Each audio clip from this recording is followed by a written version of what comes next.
بسم الله الرحمن الرحيم. halkan maanta waxaan qaadan doonaa 10 markaasina mowduuc ku saabsan salaada. Lecture about prayer, khudbad ku saabsan salaada.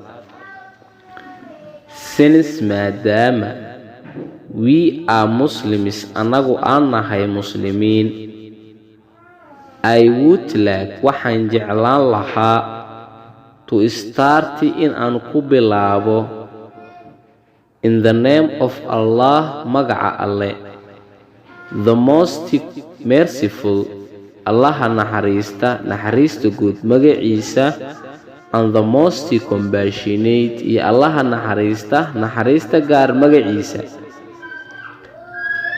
haddii aan ku celsho, since maadaama we are anagu aan nahay Muslims, kuwa muslimiin I would like waxaan jeclaan lahaa to start inaan ku bilaabo in the name of Allah, magaca Alle, the most merciful, Allaha naxariista guud, wa ar-Rahmani, and most compassionate, iyo Allaha naxariista gaar, ar-Rahimi.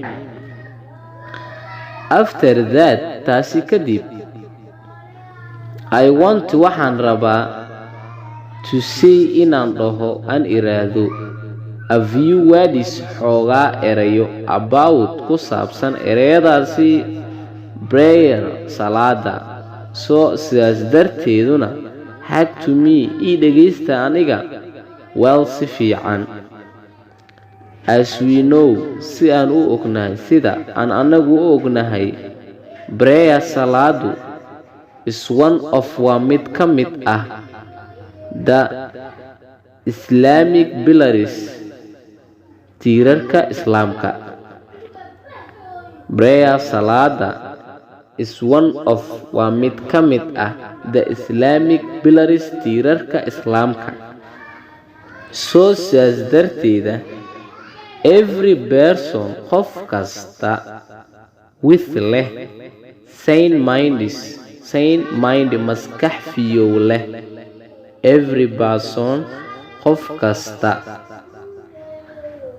with leh sane mind, maskax fiyow leh, is wanted waxaa laga rabaa to keep it well, inuu salaada si fiican u ilaaliyo.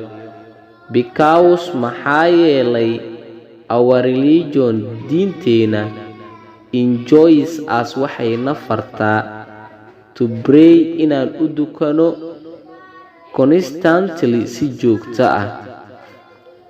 and our decent prophet, peace be upon him, nabigeena hufan, nabadgelyo, naxariis korkiisa ahaatee, urged muslimiintu wuxuu ku booriyey not to neglect, inaysan dayicin the prayers, salaadaha. And there are waxay jiraan traditions, saxaabiyo, narrated from, kasoo wariyeen our prophet, nabigeena, peace of Allah be upon him, nabadgelyo naxariis korkiisa ahaatee, ay kasoo wariyeen. And those traditions, saxaabiyadaasi,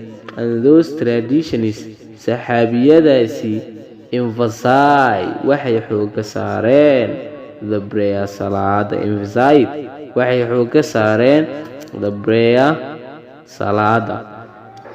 The prayer, salaada, is the only thing, waa shayga keliya, which keeps, kaas oo ka ilaaliyo, which keeps away, kaas oo ka ilaaliya oo ka dheereeyo, the greater, makhluuqa, all evil deeds, dhammaan shayada oo xunxun oo dhan oo ka ilaaliya, waa salaada. inna salaata tanhaa canil fahshaa'i wal munkar. So sidaas darteeda, it is great sin, waa dembi weyn, to renounce, in la dayaco, it salaada, It is great sin waa dembi weyn to renounce it in salaada la dayaco because maxaa yeelay it is the only rope waa xiriga keliya salaada which connects kaas oo ku xira which connects you kaas oo adiga kugu xira to Allah Ilaahay. Finally gabagabadii gunaanudkii, dear brothers walaalahayga wiilasha khaaliga oo hayow and sisters iyo gabdhaha walaalayaasheeda khaaliga ahayow, be afraid of Allah, ka baqa Ilaahay wherever you are, meel walba aad joogtaan. ittaqullaha xaythuma kunt, Ilaahay ka baqa meel walba aad joogtaan. wabillahi tawfiiq. casharka lecture halkaas ayuu ku eg yahay. subscribe-ta, like-ta, waxa dhan isku soo dardar halkaas soo dhig. Don't forget to subscribe and click the bell icon. Like our video.